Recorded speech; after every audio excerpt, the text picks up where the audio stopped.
2023년 9월 고1 환경평가 30번에서 33번 지문 설명하도록 하겠습니다. 첫 번째 문단입니다. 매매계약, 유언 등과 같은 법률행위가 법률 효과를 발생시키려면 성립요건과 효력요건을 갖추어야 한다. 성립요건은 법률행위가 성립되기 위한 요건으로 성립요건을 갖추지 못한 경우 법률행위가 불성립했다고 한다. 첫 번째 개념, 성립요건에 대해서 설명하고 있는데 성립요건은 법률행위가 성립되기 위한 요건으로 이것을 갖추지 못하면 법률행위 자체가 없어지는 거다라고 볼 수가 있겠습니다. 효력요건은 이미 성립한 법률행위가 효력을 발생하는 데 필요한 요건으로 이를 갖춰 효력을 발생시켰대 법률행위가 유효하다라고 한다. 두 번째 개념, 효력요건은 법률행위의 효력을 발생시킨 데 필요한 요건 정도로 이해하시면 될 것 같습니다. 그런데 법률행위는 성립하였지만 효력요건이 불충분하여 그 법률행위가 성립한 당시로부터 법률상 당연히 그 효력이 발생하지 않는 경우 그 법률행위는 무효가 된다. 그러니까 성립요건은 갖추었지만 효력요건을 갖추지 못한 경우는 무효가 된다라고 이해를 하시면 될 것 같습니다. 법률행위의 무효는 무효 사유가 존재한다면 특정의 무효 주장 없이 또 그 법률행위의 처음부터 효력이 없는 것이 되며 기간이 경과해도 무효라는 사실은 변하지 않는다. 그래서 그 무효의 특징 두 가지를 설명하고 있는데 특정인의 무효 주장이 없더라도 처음부터 효력이 없는 것이 되고 기간이 지나더라도 그 사실은 변하지 않는다는 두 가지 특징을 설명하고 있습니다. 한편 법률행위의 취소는 법률행위로서 일단 효력이 발생하였다가 어떤 사유가 있어 그 법률행위가 성립한 당시로 돌아가 효력을 잃게 되는 경우를 말한다.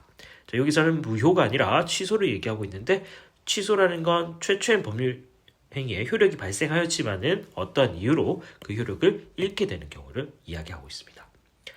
법률행위의 취소가 확정되면 법률상의 효력이 무효와 같아지지만 취소 사유가 존재하더라도 취소권을 가진 특정인의 취소를 주장할 때만 그 법률행위의 효력이 없어질 수 있다는 점에서 무효와 차이가 있다. 또한 취소권은 일정한 기간이 경과하면 소멸되고 취소권이 소멸된 법률행위는 결국 유효한 것으로 확정된다. 자, 방금 읽은 문장에서는 취소의 특징 두 가지가 제시되고 있습니다. 자, 취소는 특정인이 취소를 주장할 때만 효력이 없어질 수 있고 그 다음에 일정한 기간이 지나면은 그 취소권이 사라진다는 게 특징이다 라고 정의할 수가 있겠습니다. 무효인 법률행위에서는 아무런 효력도 생기지 않으며 법적으로는 아무것도 할 수 없는 것이라 보기 때문에 소급하여 유효할 수 있는 대상이 없는 상태라고 할 수 있다. 그래서 무효인 법률행위, 즉 무효행위는 다른 법률행위로 전환하기도 하고 추인함으로써 새로운 법률행위가 되기도 한다. 그래서 무효행위는 전환과 추인이 가능하다라는 두 가지 특징을 가지고 있습니다. 무효는 이미 성립된 법률행위를 전제로 하기 때문에 이러한 전환의 추인이 가능한 것이며 만일 법률행위가 불성립했다면 전환이나 추인을 할 수 없다. 그럼 여기서 법률행위의 불성립이라 하는 것은 성립요건을 갖추지 못하는 것을 불성립이라고 볼 수가 있겠죠. 최초의 성립요건을 갖추지 못한다면 무효행위는 추인이나 전환이 불가능하다라고 이해를 하시면 되겠습니다. 무효행위를 전환한다는 것은 무효인 법률행위가 다른 법률행위에서의 효력요건을 갖추고 있을 때 그 법률행위로서 효력을 인정하는 것을 말하는데 이때 전환을 위해서 당사자가 무효인임을 알았다면 그 법률행위가 아니라 처음부터 다른 법률행위를 했을 것이라고 인정되어야 한다. 그래서 전환의 조건은 그 법률행위가 아니라 다른 법률행위를 했을 것이라는 것이 인정되어야 한다라는 전제 조건이 깔려 있습니다. 무효행위의 전환 예로는 징계행위로서 효력요건을 갖추지 못해 무효가 된 행위가 징계휴직으로서의 효력요건을 갖추고 있을 때 징계휴직으로 전환함으로써 법률행위가 유효가 되는 경우를 들 수 있다. 그래서 무효의 전환의 예를 설명하고 있습니다.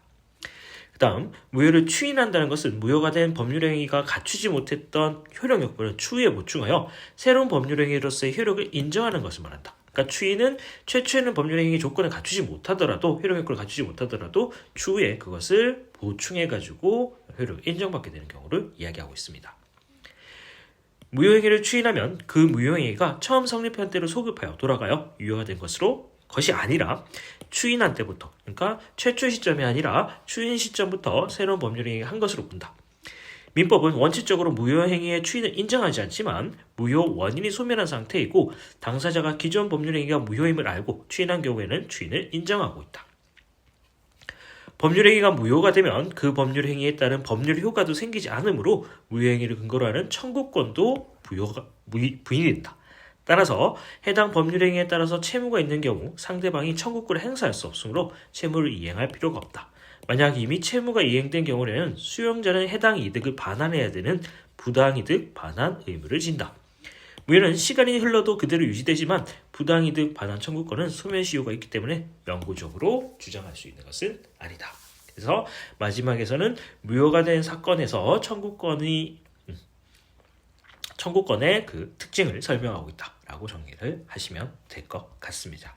자, 그러면 전체 내용을 쌤이 정리를 한번 해봤으니까 같이 한번 읽고 마무리하는 걸로 하겠습니다. 자, 첫 번째 문단에서는 법률효과의 발생 조건에 대해서 얘기하고 있었습니다. 그래서 법률효과가 발생하기 위해서는 성립요건과 효력요건 두 가지를 모두 갖추고 있어야 된다라는 게 첫 번째 문단의 내용이었고, 두 번째 문단에서는 무효, 법률행위는 성립하였지만 효력이 불충분하여 그 법률행위가 성립한 당시로부터 법률적인 효력이 발생하지 않는 것을 무효라고 얘기했고, 무효 사유가 발생한다면 무효 주장이 없더라도 처음부터 효력이 없는 것이 되고 기간이 경과해도 무효 사실은 변하지 않는다는 무효의 특징을 설명하고 있었습니다. 세 번째 문단에서는 취소에 대해서 설명하고 있었는데, 효력이 발생하였다가 어떤 이유로 성립한 당시로 돌아가 효력을 잃게 되는 경우를 취소라고 하였고, 취소 확정 시에는 무효와 효과는 동일하지만 특정인이 주장할 경우에만 법률행위의 효력이 없어질 수 있고, 취소권은 일정한 시간이 지나면 소멸하고 취소권이 소멸한 법률행위는 유효한 것으로 확정된다는 취소의 특징을 설명하고 있었습니다.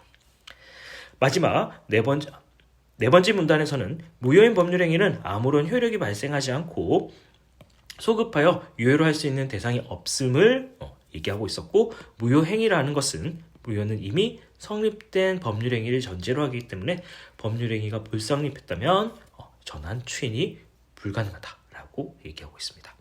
자, 그리고 여기서 전환이라는 건 당사자가 무효임을 알았다면 그 법률행위가 아니라 다른 법률행위 했을 것이라는 인정이 되어야지만 전환이 가능하다고 설명하고 있었습니다. 자, 다섯 번째 문단에서는 추인, 무효가 된 법률행위가 갖추지 못했던 효력 요건을 추후에 보충해서 새로운 법률행위로 인정받는 것을 추인이라 설명하고, 추인은 추인 시점부터 법률행위를 인정하고 있었습니다. 그러니까 최초의 시점으로 돌아가는 게 아니다라는 걸 기억하셔야 되겠죠. 민법은 원칙적으로 추인을 인정하고 있지 않지만 무효행위가 소멸한 상태고 당사자가 기존 법률의 행위가 무효임을 알고 추인한 경우에는 추인을 인정해주고 있다라고 설명했습니다.